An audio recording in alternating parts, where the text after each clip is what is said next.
with with the Dodgers and Mets, I kind of feel the same way. Like, I don't think that the Mets have just kind of squeaked their way through teams with dead offenses. They've No. back, and their starting pitching is actually lined up very well. And They beat 2 division winners, Brandon. They beat the Brewers, and then they beat the Phillies, who looked like the best team in baseball for a good chunk of the regular season. and their rival, you know what I mean? It's Right. even a little added zest on that fucking taco, dude. But Yeah, and they've been the best team in baseball. They have the best record in baseball since Grimace came around wow, and showed up and we threw out the talked first about pitch. the Yeah. Gay Mets, the Grimace Yeah. Mets, the Hawk Tuya Mets. It's a gimmick summer, baby, and I was here for it. Now we're in October. It's spooky season. Who doesn't love a little silliness? But I mean, look, let's just get to it now. We have the NLCS. It's Dodgers, Mets. It looks like Kodai Senga is going to be pitching Game 1. Jack Flaherty is going to be pitching Game 1 for the Dodgers. Obviously, I think it's fair to say you and I are both picking the Dodgers here. I do think the Mets are a much better team than you would be led to believe based on the regular season record and everything.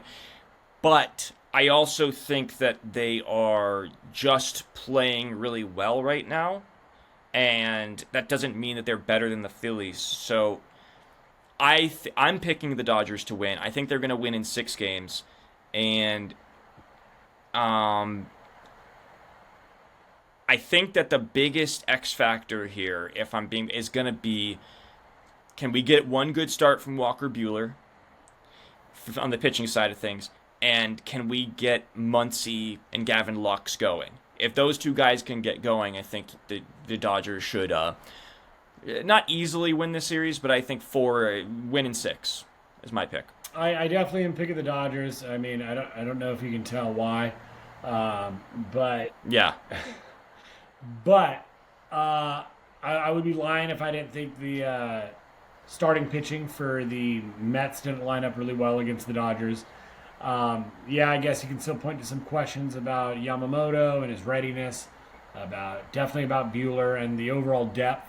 Can they ride that pen like they did against the Padres? But I would say, yeah. I think that's kind of what tournament baseball is about, where you did everything all year, so you know how to play your pieces, right? Shortening the game. Exactly.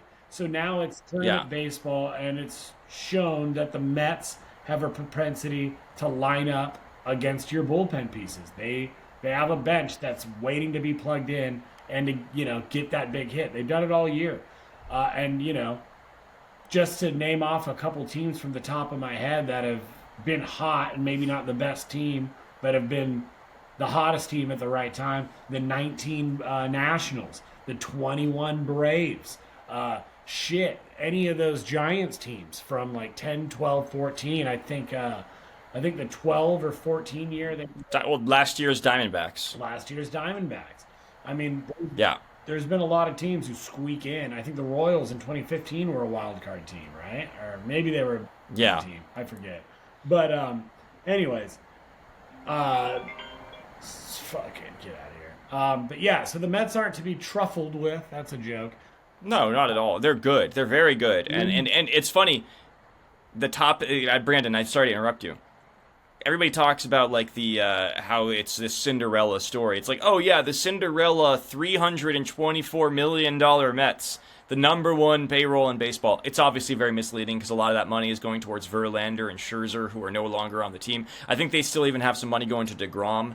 Oh, money going to DeGrom. But you know what? I don't give a fuck about any of that.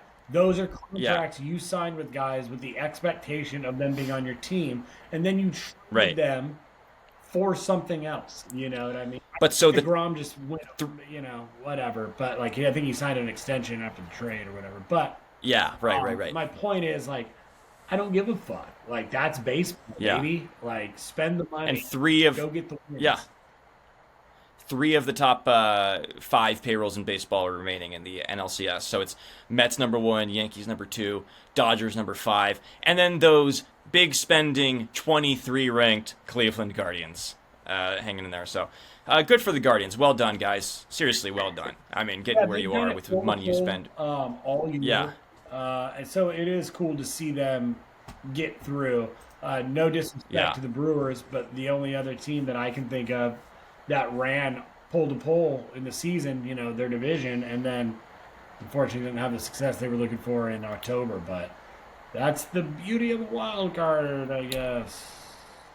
Before we move on to the final story here, or final topic, what is your top storyline to watch for the NLCS? Like, players to watch on the Mets, players to watch on the Dodgers. Like, what's your top story? I think that Pete Alonso might be in a spot with runners in scoring position. I could see them maybe not wanting to tempt Lindor. So I think if Pete can come up with some RBIs, I think he can really anchor that top of the lineup and could be a problem. Another thing is kind of seeing if the Mets do have a lead, if the Dodgers can get to Diaz or the back of their bullpen, who's looked pretty damn good this whole postseason. For the Dodgers side, how does Flaherty respond after a rough outing? Now that he's got, they've moved on to the next round, do you think he can turn the page and be the ace that he's looked like for most of this season? You said Muncy, I agree. His bat needs to wake up. But I said it already a couple weeks ago, dude, that this Dodger team is going to go as far as the arm of Yoshi Yamamoto will take them. And right now it's looking like he could be one of the best pitchers left in baseball.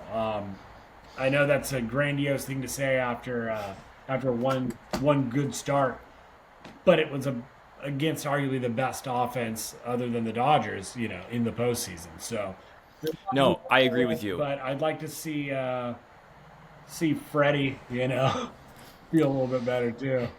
Have a leg to walk on. It's funny because people are pointing out like the depth of the Mets starting rotation, and I would counter that with this. Like, obviously we don't have Glasnow or Kershaw. Gonsolin maybe will make an appearance at some point. Who knows? We'll see. But the way I see it is this: like, if you're just looking at it, you're stacking up the 1 through 3 of the rotations.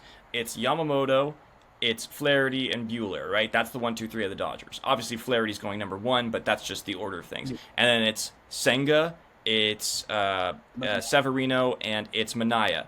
So, like, to me, those 3 stack up pretty well against each other. Yeah. Maybe Manaea's pitching a little better than, like, Buehler is or Flaherty is.